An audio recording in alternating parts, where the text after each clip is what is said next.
Thank you for joining me here for Sunday Night Live. A very interesting topic that I want to talk about today. I was looking at a article on a website that I like to read, Zero Hedge, and I was reading an article. Let me see. A picture is worth 1,000 words. You guys will love this one. So yeah, I was looking at an article for uh, car or about a car that sold for $153 million. A 1955 Mercedes that looks like this. If you guys can see that. Yeah, there we go. So that's it. So that's a $153 million car. It's a prototype car that Mercedes-Benz made back in 1955. They only made two of them. They decided to put one up for sale. And yeah, it's a pretty nice looking car. It's a beauty. I like those cars from that era. I'm a real stickler for 50's design. I think that they got it right. And I was wondering to myself, it brought up tonight's subject of why is that 50's designs have such an impact even today. Hey, Newland, have such an impact today. Why are 50's designs still relevant today? Now, I'm not talking about all 50's designs because I certainly wouldn't want to have my grandma's toaster. Hey, Blind Bob, I'm glad you made it to the live show too, sir. Buckle in, enjoy. We certainly don't want a lot of things from that era, but cars and guitars are certainly something that have held out.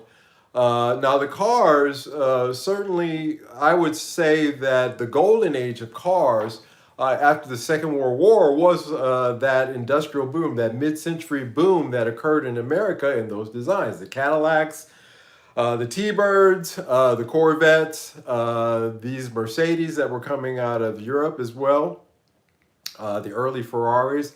A lot of those cars now are worth millions and millions of dollars. So why is that? Well, a lot of things, of course, the appeal of the design, I think. I think that they're just great designs. I think that those guys, when they went to the drawing board, they got it right the first time. And if you look at cars into the 70's, it's just like guitars in the 70's.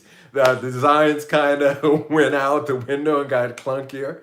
The three-piece, body, four-piece neck Gibsons of this 75 and up to the early 80's. The Cadillacs of the 70's. So, yeah, everything kind of fell apart. And why is that? Well, I think that one of the reasons why we still have a thing for guitars, I don't know about cars, and maybe it may apply, but certainly to guitars, it's been well stated out there on the internet. But it is true that it's an association. In marketing, really one of the things that they try to do is they try to hook you in by association. Uh, Christmas and Coca-Cola. When you start putting things together, associating it builds a brand, it strengthens it.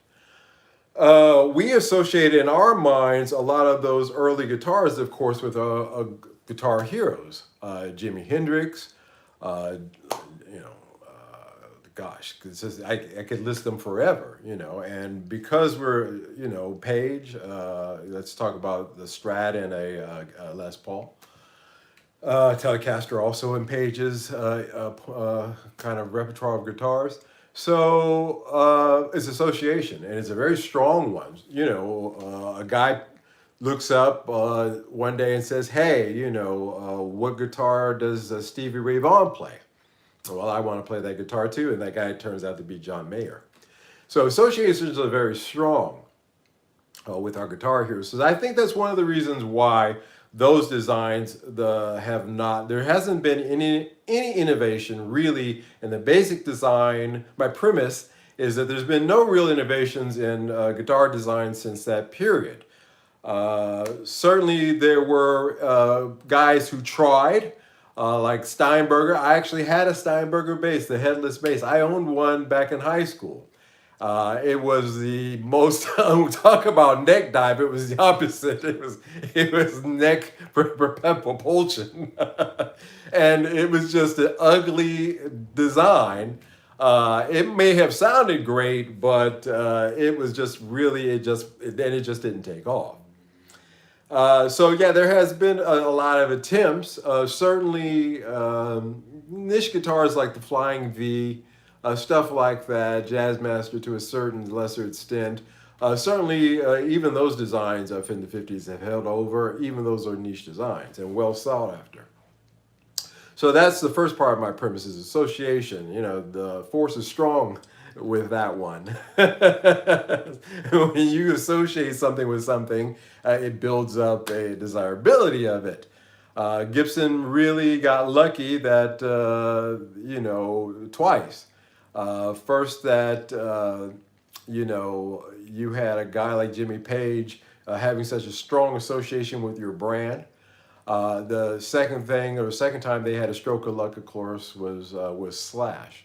So that was twice that they got that kind of boost in the mind of people, and then possibly there'll be another one coming up here. Who knows? So really, association. The next thing is if you look at where the innovation in guitars really occurred, it actually occurred in pickups, and we've discussed pickups on this channel. Pickups was a big innovation, and why is that? It's because in the 70s, as I've stated before, the power of the output of those now vintage PAFs, just so we know what we're talking about, was not very high. 7.2, even 6, some of them, 6.8, nothing higher than 7.4. There wasn't a lot of output on those. And I think that's something that I'd like to point out to you guys who are chasing tone. If you're chasing kiss tone, then you're going to want to, of course, use super distortions. But if you're trying to get that tone from classic rock, as it's called now, one of the places that you got to start off with what kind of output were they getting out of the pickups out of those guitars, and you'll find that it's very low. The set of pickups that I had Q pickups wind for me, I had them wound very low for that exact reason. Also, not wax potted as well. So the innovation in pickups came about because people wanted the super distortions because they had an output of 8 point and on up. There's some that I had one Super 2 that had an output of 13.9. Really, really, really just a ceramic also. So yeah, that thing was hot. The hot pickups. Innovation also occurred in pedals as well. You had the Dallas Range Master, which was a treble boost pedal. It was the early kind of pedal, I guess that you could say, that a lot of guys used. Hey, Ryan, a lot of guys used. It really can be found in a lot of old photographs that you'll find of who, of course, Zeppelin. A lot of those guys used the Range Masters because it gave a treble boost. Also, I have it over here. I don't want to make the move. Oh, yes, I will. I'll do it for you guys. Hold on. I can do this live. Let's go live. Damn it, we'll do it live. So then you have something like this right here, the Echoplex. This is a vintage 1973 Echoplex. This, believe it or not, this would be considered to be an early pedal. So you can see, going from something like that to something like this is a pretty big innovation. People would plug into that Echoplex, not for the tape repeats, but for the boost, very similar to the Blues Breaker here, boost that you get out of one of those units. And owning one, I can tell you that's exactly what it does. It gives a nice lift to your tone. Works better with amps, but you can consider that an early pedal. And you saw those size differences there. That's it. I think I just gave myself a hernia lifting that thing up. It stays on the floor. Yeah, so pedals and pickups, we see these innovations that have occurred. Heck, and we talked about again, the boutique pickup market is huge. That didn't exist prior to 1975, and it's just grown exponentially since then. So yeah, but we haven't seen any real design change in the actual guitars that those pickups and those pedals are being used with. Now, I think really comes down to is they got it right the first time. Uh, they really knew what they were doing when they sat down and they made those design choices. So much so that you have Gibson Custom Shop and Fender Custom Shop and the like, the ilk, replicating these 50s and 60s guitars. Now, I've played a 1955 Les Paul, and I have played, as I've told you, a late 1959, early 1960, as far as Wayne can tell, Les Paul. All original. Both of them were all original, and I use them kind of as my tone base plate when it comes to pickups and judging a guitar's weight and feel and things like that, because these are the basis for everything.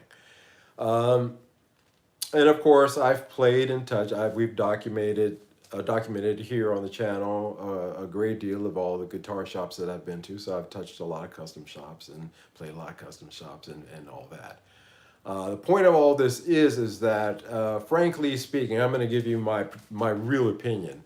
You can spend 5, 6, 7, 8,000 on a custom shop.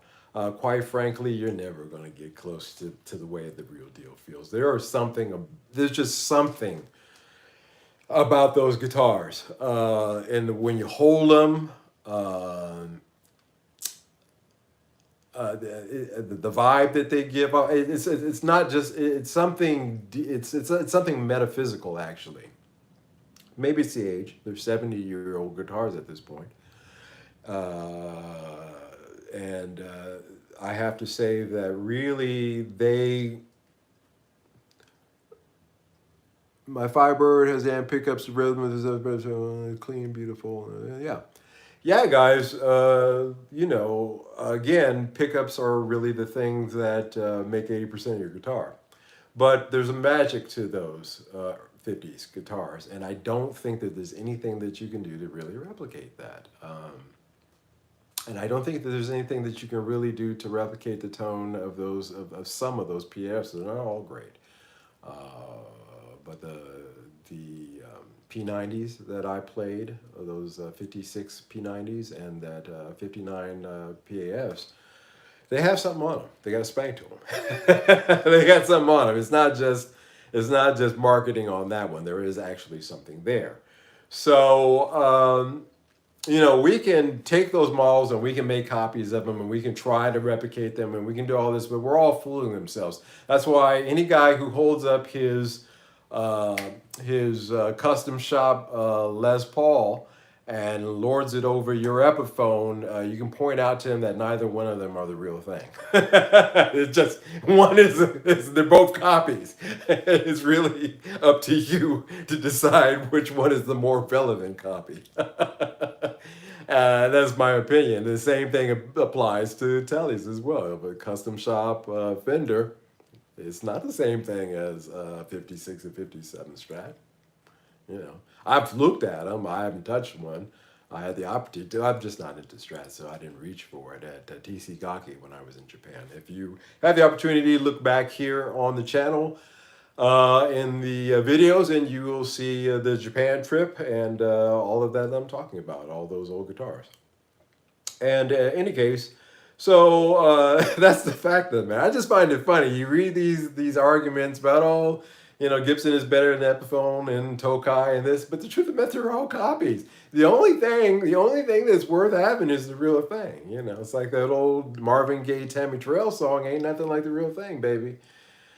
And that's the truth of it. But the designs have gone on, and those innovators, those guys who made those initial guitar, Leo Fender, and of course the guys, that worked, McCarthy and Les Paul himself, that worked on those guitars, they all need to be commended for the fact that their designs have stood the test of time. The bridge, the pickups, the the wiring, everything else has changed. And in the case of the tuners, has improved. Again, but these are all accessories. The basic design has not changed, and any innovation that came by, um, BC Rich and Calvin, all those, those worked, but those are still basically they're just copies of those original designs. So you guys get my drift on that. So something to think about. I love 50s designs. I'm a real mid-century kind of guy. House that I grew up in was not a mid-century. It's actually earlier than that, but it had that vibe to it. And I really like the aesthetics of, like I said, those cars of those times. I would give my eye teeth to have a 56 Corvette or a 57 T-Bird or hell, any Cadillac from that time. I would love to have any of those cars. I think they're gorgeous. Just as much as I would love to have been able to walk out of TC Gaki with that 56 Les Paul. But doggone it, I just didn't have the 60,000 cash they wanted for it at the time on me. I checked my pockets, looked at my wallet, and unfortunately just wasn't there. And by now it's like maybe 70, 75, because that was 2, 3 years ago, 4 years ago maybe. So yeah, something to think about, guys. You're right about that. Everything before the 50s was form and function. Yeah. And during the 50s, it went from form and function to style over cost. They didn't really care about how much it cost. Let's use the best materials. Let's get the best design team in. Let's use the best laborers to put these things together.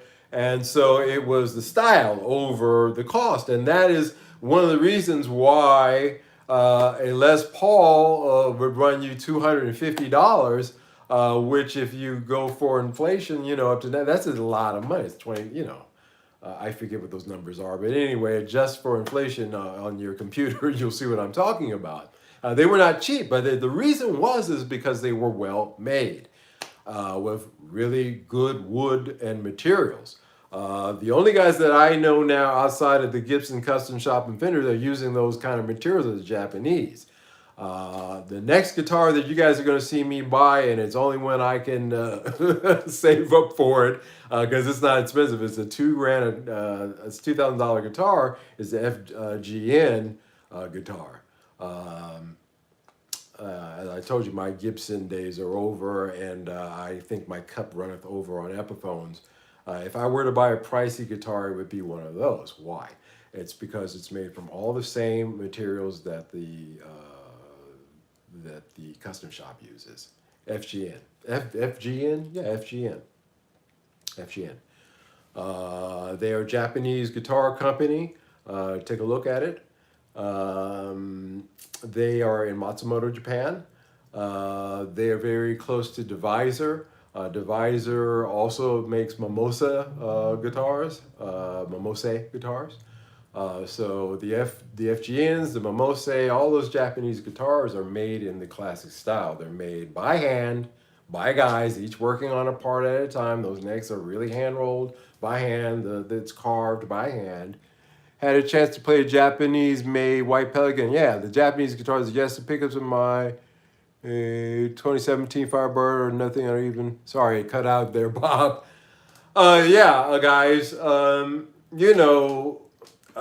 Again, just fantastic build on those Japanese guitars, and they're worth spending the money. I would buy a Japanese guitar at this point over any of the custom shop stuff because they use the same materials. Brazilian, it's Fuji and house band. That's right, Newland. That's correct. So, those guitars are made from really high quality materials, and the cost of them is cheaper than a Les Paul standard, which is not made from, those, you know, really, I guess the point of this is that I just think that from a manufacturing standpoint now, it really comes down to you're just dealing with copies and of those 50 designs.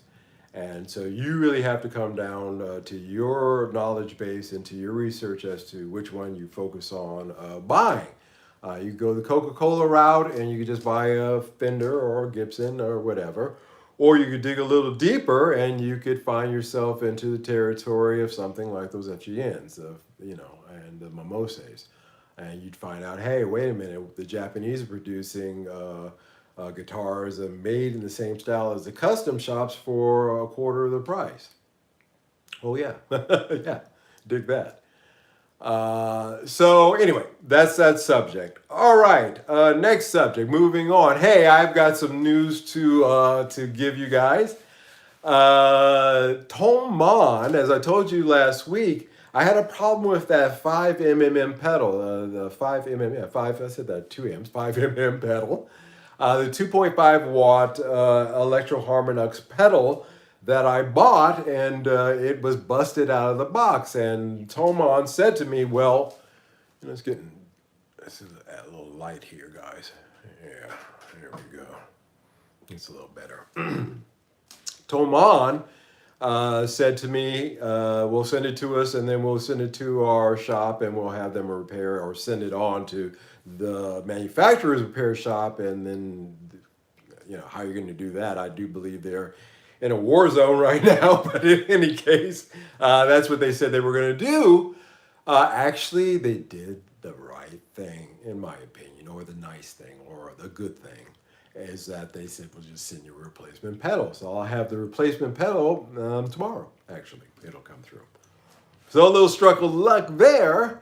Unfortunately, I have decided a couple of things. The first thing that I decided is that I really like this setup. Never heard of FGM, but Fusion is good stuff. And when it comes to the Strats the Fender used, they would get cheap. They were concerned. Yeah. Oh, yeah. Let's go. All right. We can go back to that subject one because he brings up a good point. A lot of guys passed on those Strats from the 50s and 60s because, in the 70s. Because the reputation of them was not good, interestingly enough.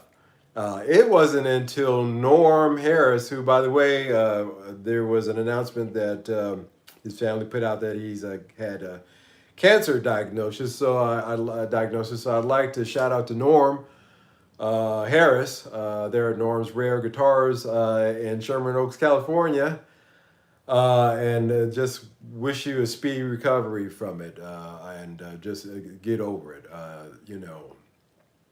as quickly as possible, so that you can get back to enjoying the wonderful life that you have, sharing your life's work of putting guitars out, for us to enjoy. I'm sure everybody here in my audience agrees with that sentiment. But those guitars weren't really popular until Norm and cats like him started the vintage guitar market. They weren't vintage there when Norm first started. A 58, 59, 60 Les Paul could be had for $1,200. And Norm marked them up to $2,000 or $2,500 in some cases when it started climbing up. So yeah, that's a good point, guys, is that, again, even those 50s guitars weren't wanted. A lot of those 50s cars weren't wanted. It's again, it becomes association is the reason behind that, because the guys who are growing up or older or grew up on that or a generation after that one, guys like me, who grew up not in the 70s, but really the 80s was my teenage years. We look back on that stuff, so we've put a kind of a premium on it. So anyway, getting back to the Tomon thing, they did the right thing. And I'd like to really commend them for doing that. I appreciate that. But I've changed my mind about a few things. This, I don't know if you guys can see this very well. No, I don't want to do that. But over here is my permanent pedal board that I use for recording with the F1A, the Legends amps, the Blues Breaker, the Cab Zeus. We've been through this before. And I told you it was my plan to use the two notes to start amping this using that Electro Harmonix 5mm. Guys, I've just decided I'm not going to do that. This is, I guess, this is kind of let you into my insanity, into the deep insanity of Michael's mind, Mike's mind. Yeah, I've just decided that I'm not going to do that because I really like the tone that I'm getting out of this ampless setup. It is absolutely butter. It's really great, and I have fantastic pedals. I mean, just in itself, if you were to add this pedal board up, you're looking at $1,000 or more easily, just if you wanted to recreate this board as it sits.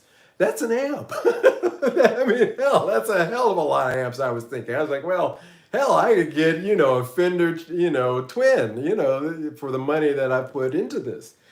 And I like it as it is. You can sometimes really screw yourself out of a good tone too. You can find that you've got a good tone, you got something going that sounds good, and you're like, hey, wait a minute, what if I just tweak it a little bit and do this?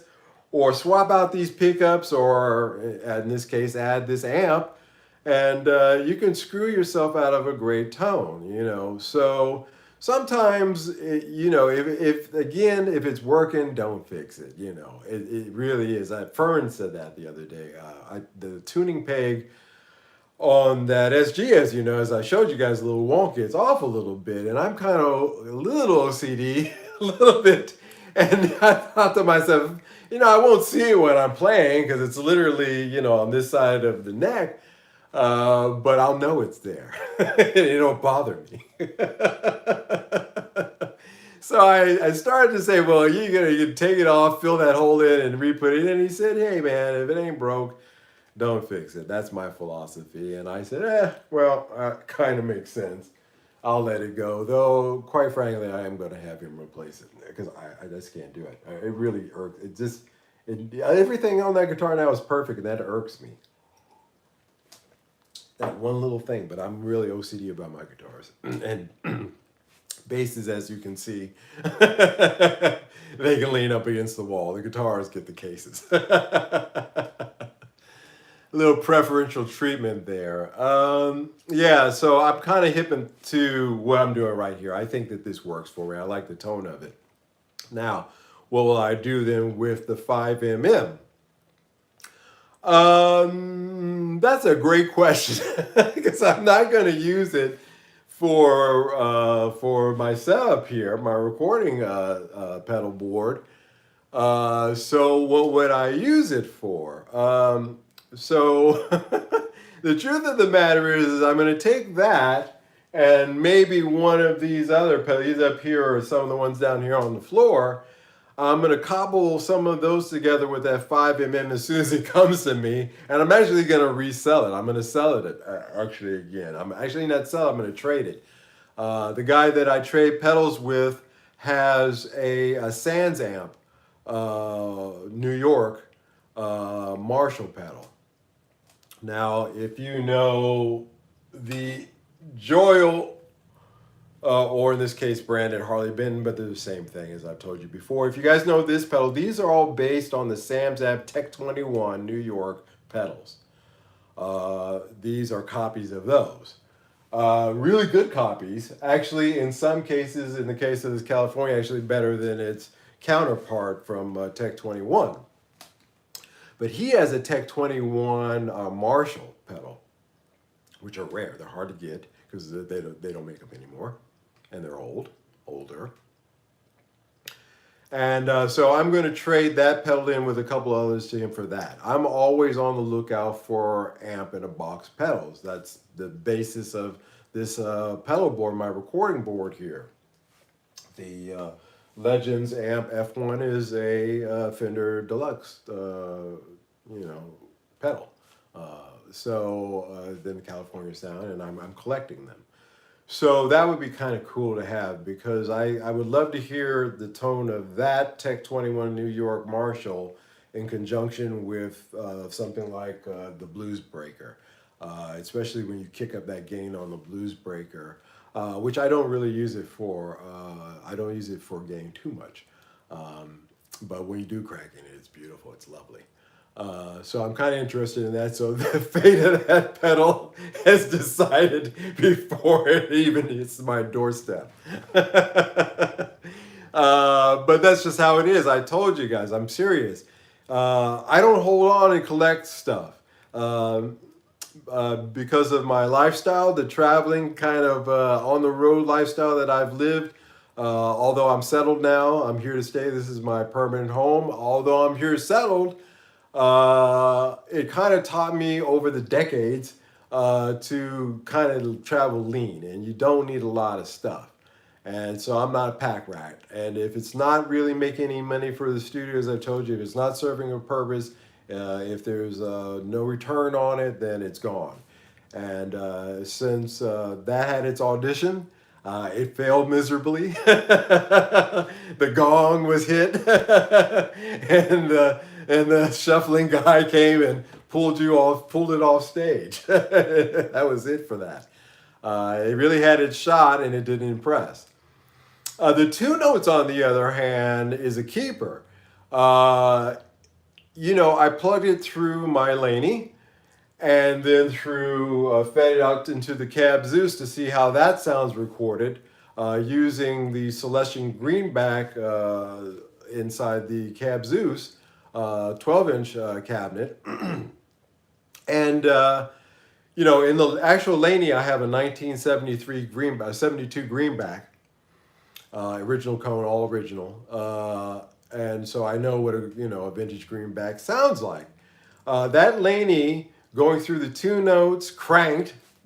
Been a long time since I've been able to crank it, so I was really, what I'll do is I'll crank it up and then I'll control the volume from the guitar. But in this case, I could just crank it and turn everything up. It sounded awesome. It doesn't, so I can say that the tone of the Cab Zeus Greenback 12-inch, the real thing compresses. That's the whole thing. Those things, when you really turn it up and you kick through a Greenback, it's something at the bottom, it gets a bottom to it. Really compresses really well. That can be cool in a live situation. In a recording situation, is not so great because it makes your bottom end a little muddy. I recorded a song that's for this collection that I'm working on of songs right now called Belly Dancer, and I tracked it using a SM57, the Laney with the the greenbacks. And that was my way of tracking it. All the guitar parts actually on that song. And I found when I was mixing it, that I had a little bit of boominess in the low end. With the two notes going through the Laney into the two notes and then two notes into the greenback simulation here on the Cab Zeus, it sounds awesome. It has none of that. It doesn't. There's none of that natural compression that occurs in real life. So you've got this awesome, just beautiful, recordable low end on it with still all the scoop, the mids, everything is still there.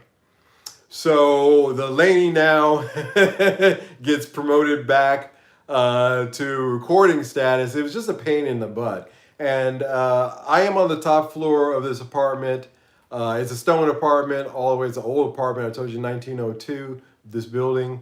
But I can't record that kind of miking. Those rhythm guitar parts for Belly Dance were recorded in my studio in Singapore. It was actually the first, that's how delayed working on this album was. That was the first song I started tracking. So yeah, except for the lead. The lead I did here, using the Epiphone, interesting enough. But yeah, I can't do that kind of recording, so that's why I switched over to this. But the two notes now promotes the Laney back to recording status here in the studio, and that is awesome. The Laney, the combination of the Laney, the two notes, and the Cab Zeus, really, guys, is it's a Marshall sound. Again, that's why I like this arrangement, because if the song calls for a Marshall sound, then I'll put a Marshall preamp pedal there. If it calls for Fender, you understand, a Mesa Boogie, whatever, I can swap that first position pedal there to be the basis of whatever amp I want, set tone I want in that chain. The reason I have the Blues Breaker, because it doesn't color that tone. It just gives it a boost. And really, it's the Laney. Uh, Better late than never. Hey, better late. Hey, guys. Better late than never is right. That tone is perfect for recording. So that's the route that I'm going to go with the Laney. I'm actually going to track a song this week. I'm going to try using the Laney. Try doing it actually using the two nuts. So that should be interesting. But the sound of it is the Laney, and it's a great tone. I love that amp, as you guys know. I love the tone of that vintage greenback. They really are. If you really want to have the tone of, you got to spend the money and get the vintage stuff. That's just how it is, or at least, yeah, you gotta get it. There's no. That was the point of what I was saying earlier about those guitars. You know, there is something to that vintage stuff. There is something there. But that route is really just limited to the sound of that Laney. And so if that works for the track, that's great. If it doesn't, then, it's not as flexible as something like having a preamp set up like this. And that's just what I found. So you will see more preamps. I'll become the preamp channel. I can't wait to see if that guy, I don't know if he'll take the deal. I haven't actually contacted. I just saw that he just got it in the other day. So I haven't contacted him about it, but I think that he'll go for it. He likes to swap pedals. He's got a shop there who's based on swapping and taking in selling pedals, so I don't see why he wouldn't do the deal. I don't need it. The 5mm, it's just not going to work. It's not going to go. And I think maybe even something like this Mod Tone Auto Wah. I don't use it. I actually have a Dunlop Crybaby wah that I've made some modifications to, and I don't even use that very much. I should. I'm going to be using it. It's funny. I'm actually going to be using it this week on this track. One of the lead guitar parts is going to call for a wah. And that thing is sitting here gathering dust at my feet. Where is it? Somewhere down here under my feet. So this Mod Tone wah, I don't need it, so that'll go with that pedal, and I'll have to think of maybe one of these other ones to throw in to sweeten the deal, and I'll probably be the owner of that Tech 21, which is awesome. I mean, much like this Legends Amps F1, they're just worth the money. These are, when you're getting into the $150 pedal market and up, you're going to get what you pay for. We should do that. We should do a pedal show one of these weeks. What do you guys think? We should do a pedal show one. It's just talking about because if you take a pedal like this, this is a Harley Benton. Did I say Penn? Sorry guys, it's late. Harley Benton, Dr. D. This is supposed to be a Dumble-toned preamp pedal. A $17 pedal, this one right here. And you have to ask yourself, well, what's the big difference between a $17 pedal and something like I just mentioned, that Tech 21 Marshall or the Blonde or any one of those Tech 21 pedals, which now will run you about 160, 70 bucks. They're not cheap. And why is that? Well, there really is something to, again, some of those older pedals. There's a lot of the circuitry, a lot of the diodes and things that they use that are not available now. It's just like the caps that they used back in the day to wire guitars with that they don't make anymore. The real Bumblebee caps, not those, not those 20-cent caps that the Gibson then wraps Bumblebee paper around and sells for $102 a piece. Yeah, I got to put in a dig with Gibson every week. I think that's just going to be my thing, guys. Because they do stuff like that. I mean, really, seriously, who does that? Who takes a 20-cent cap, wraps it in, paper to look like, a vintage one, and sells it at a, 1,000% markup? Who does that? Well, Gibson did it. They really did that. Look it up. Okay, rant over. Yeah, but there is something too. A lot of those pills, like this right here, is you guys know this. Everybody recognizes this is a copy of a Klon pedal that I got in Southeast Asia from guys who were making these. This wasn't made in China. This was made in Indonesia. And they got an original Klon back before they were ridiculously expensive, and they just copied the circuit note for note. And they told me, I haven't unscrewed it to take a look, but I could. Maybe they will do that on the pedal show. That it has all the original diodes that they used in original Klon. They were able to source them. And I paid not a pretty penny. It was cheap, $50 I think I paid for this thing. I haven't played a real Klon. There's a pedal that came out a couple of weeks ago from Boss called the Space Echo. Yeah, the Space Echo. It's supposed to be, yeah, dig that. The Space Echo was, the Space Echo, the original one is the same size as this guy's, okay? I've played and almost bought a Space Echo. And those things, the original ones, they've got it down to a pedal. And I doubt, it's just like the pedals that they come out trying to copy this 73 here that I got here at my feet. I just lifted up for some reason. I can't remember what the name of it is. It is late, and I am really, I had a long train ride today. I took a 2.5-hour train ride today, so I'm a little wore out. And the trains weren't exactly running really great. But yeah, they've tried to duplicate this, and I've owned the pedals that tried to duplicate this, but nothing comes close to it. You either have the real thing or you don't.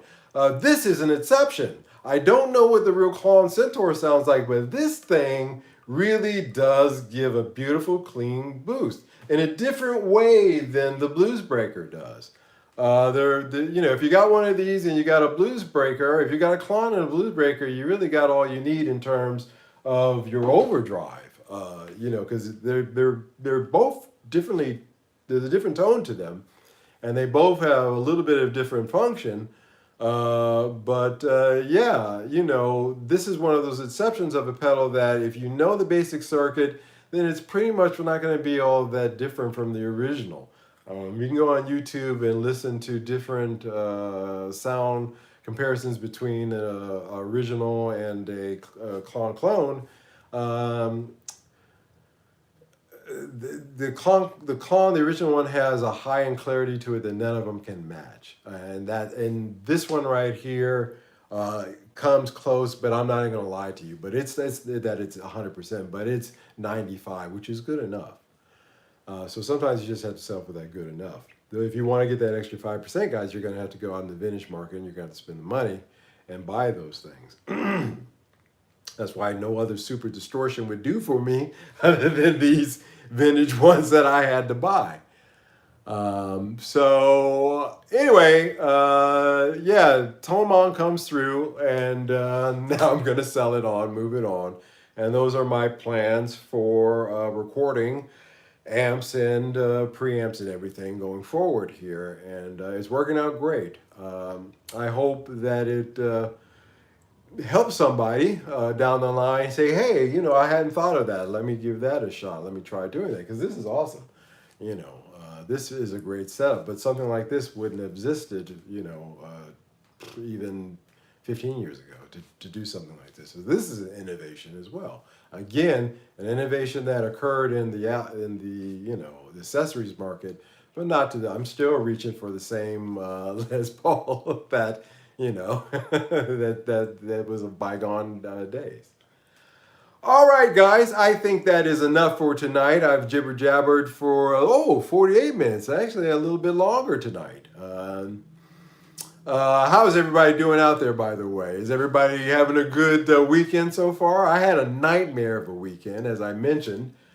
I took a 2.5 hour train ride that ended up being almost 4. And thank God for Uber, I'll say that much.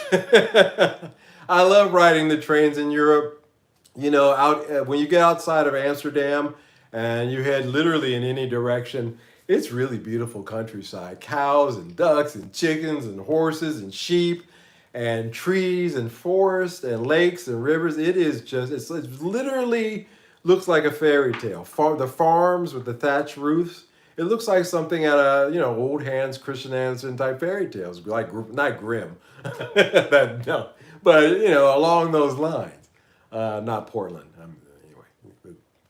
Anyway, I digress. It's a beautiful place. It really is something to see. However, when the trains aren't working and you're stuck out in the middle of nowhere, you got some problems. And I had some problems today. But I made it back here to do a live stream with you guys. I see 8 of you are here. I thank all 8 of you for taking the time to watch tonight. And everybody who's going to be watching the rebroadcast of this into the future, I want to let you know that I really appreciate you taking the time to listen to my musings. I try to keep them as brief as possible and try not to digress too much. Sometimes I forget the names of things, especially when I'm dead tired. 4 hours of sleep and train riding today eventually would do that to you. But I'm still here and I'm still glad to be here. And what's coming up this week? This week's show, again, we are going to be looking at some... Probably, I think it would be a good time to do that comparison. So I've got this all set up here. So let's do that pickup comparison. Let's take a look at burst buckers versus the Alnico 3 Pros, Alnico 2 Pros, versus a custom wound set. And what are really, is there a difference between what would those Alnico 2s would be, in the $100 range, maybe $125 range is set. Those burst bucker pickups are $250, and the custom wound are $250 as well. But with those, as you know, you can get into $350, $400 for a pair of antiquities. Seymour Duncans these days, those things are, and Lollers. You better take out a loan if you want to get a set of Lollers. But guys, we'll do that comparison this week, and it should be interesting. So you got that to look forward to. Until the next show, you guys take care. I am going to go to bed. I think it's time for Mike to hit the sack. I really enjoyed being here with you this evening. You guys have a good one. Until the next show, take care of yourselves. Bye-bye.